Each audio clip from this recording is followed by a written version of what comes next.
Hello everyone, welcome back to our channel, welcome back to Bengali sports blog. Bengali sports ব্লগের নতুন একটা ভিডিওতে তোমাদের সবাইকে ওয়েলকাম।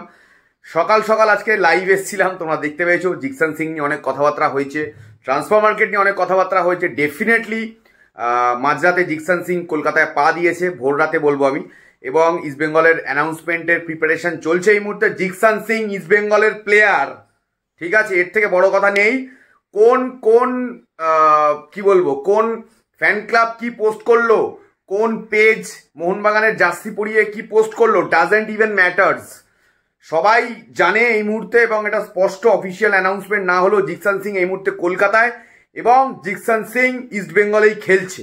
এটা নতুন কোনো কথা নয়, এটা আমি সকালেও বলেছি, আবারও ভিডিও শুরুতে বললাম।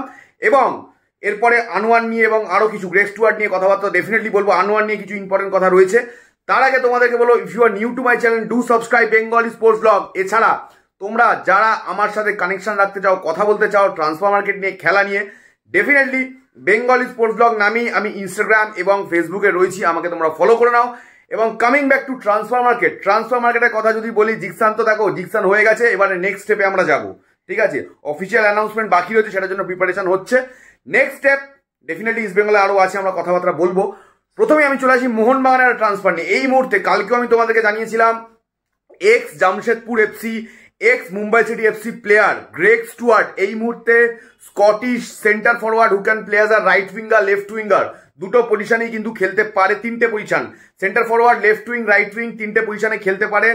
গ্রেগ স্টুয়ার্ট কিন্তু মোহনবাগানের দিকে অনেকটাই অ্যাডভান্স স্টেজে রয়েছে। এবং গাইজ, এই মুহূর্তে যেটা শোনা যাচ্ছে যে 1+1 চুক্তিতে খুব সম্ভবত 1+1 চুক্তিতে আপকামিং সিজনে গ্রেগ স্টুয়ার্ট সবুজ মেরুন জার্সি পরে কলকাতায় আসতে পারে, সেটা কিন্তু শোনা যাচ্ছে। এবং আমি এইটুকু বলবো, এই মুহূর্তে গ্রেগ স্টুয়ার্ট কিন্তু একটা পজিটিভ জায়গাতেই রয়েছে মোহনবাগানের।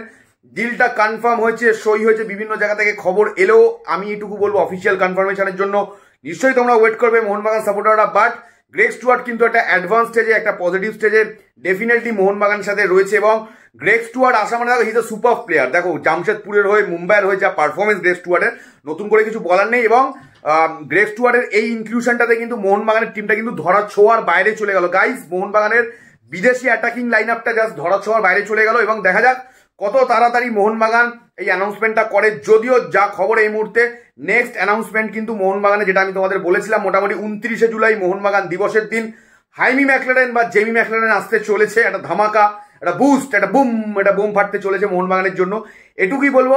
এবং coming back to the next point, the most important point, the most viral thing এই মুহূর্তে ভারতীয় ফুটবলের সব থেকে কি বলবো, কন্ট্রোভার্সিয়াল জিনিস, আনোয়ার আলী। আমরা জানি, কালকে তোমাদেরকে আমি বলেছি যে পিএসসিতে প্লেয়ার স্ট্যাটাস কমিটিতে অ্যাপ্লাই করেছে, তার ভবিষ্যৎটা কি হবে সেটার জন্য। এই মুহূর্তে এটা শোনা যাচ্ছে যে প্লেয়ার স্ট্যাটাস কমিটি নাকি জানিয়েছে যে এই ব্যাপারে, আনোয়ার আলীর ব্যাপারে ডিসিশনটা যাই হবে, কোথায় খেলবে মোহনবাগান, ইস্টবেঙ্গল, এই ডিসিশনটা নাকি অল ইন্ডিয়া ফুটবল ফেডারেশনের উপরে দিয়ে দিয়েছে, বা অল ইন্ডিয়া ফুটবল ফেডারেশন ডিসিশনটা নেবে, এই একটা খবর উঠে আসছে।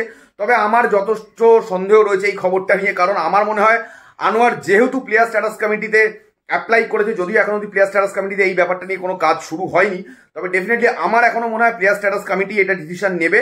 এবং প্লেয়ার স্ট্যাটাস কমিটি এই ডিসিশনটা নিয়ে অল ইন্ডিয়া ফুটবল ফেডারেশনকে জানাবে, এবং অল ইন্ডিয়া ফুটবল ফেডারেশন এটা অ্যানাউন্সমেন্ট করবে যে প্লেয়ার স্ট্যাটাস কমিটির এইটা বক্তব্য, আনোয়ার মোহনবাগানে খেলবে না ইস্টবেঙ্গলে খেলবে। এবং এই যে সিনারিওটা ক্রিয়েট হয়েছে অল ওভার আনোয়ার ইস্যুতে, বেশ কিছুদিন ধরে আমরা দেখছি মোহনবাগান না ইস্টবেঙ্গল নিয়ে, আমার মনে হয় এটা প্লেয়ার স্ট্যাটাস কমিটিতেই ডিসিশনটা হবে। যেটা শোনা যাচ্ছে যে অল ইন্ডিয়া ফুটবল ফেডারেশনের উপরে প্লেয়ার স্ট্যাটাস কমিটি ছেড়ে দিয়েছে, এটা কতটা ঠিক আমি জানি না, বিভিন্ন মহলে বিভিন্ন জায়গা থেকে শুনতে পাচ্ছি। আমার মনে হয় এই ব্যাপারটা, পুরো ডিসিশনটা আনোয়ারে এখন অব্দি প্লেয়ার স্ট্যাটাস কমিটি নেবে। তবে যেটা তোমাদেরকে বলেছি, কখনোই প্লেয়ার স্ট্যাটাস কমিটি একটা বিষয় নিয়ে কোনো আলোচনা করে না, বা একটা বিষয় নিয়ে কিন্তু কোনোদিনও প্লেয়ার স্ট্যাটাস কমিটিতে ব্যাপার ওঠে না। আরও বেশ কিছু যদি ফুটবলারদের ডিসপিউট বা এরকম কোনো রকম প্রবলেম থাকে, তাদের চুক্তিতে বা কোনো রকমই যদি কোনো প্রবলেম থাকে, তখন সব কিছু হয়। তবে জানো, সবচেয়ে ইম্পর্টেন্ট ব্যাপার, আনোয়ার আলী কিন্তু সবার থেকে আলাদা, because he is the best.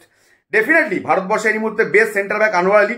এবং তার জন্য দেখা যাক কি হয়, আনোয়ার আলী কবে মাঠে আসতে পারে। ডেফিনেটলি সে মাঠে আসতে চায়, তার কি শাস্তি হয় না হয়, ব্যান হয়, জরিমানা হয়, না মোহনবাগানে থেকে যায়, না ইস্টবেঙ্গলে যায়। ইস্টবেঙ্গল যদিও এই ব্যাপারটার মধ্যে নেই, এই মুহূর্তে কিন্তু দুটো পার্টি, আনোয়ার আলী এবং রঞ্জিত বাজাজ, এবং উল্টো দিকে মোহনবাগান। তো দেখা যাক, পিএসসিতে এখন অব্দি কিন্তু আনোয়ার আলী অ্যাপ্লাই করলো, এই ব্যাপারটাতে কিন্তু এখন অব্দি ওঠেনি।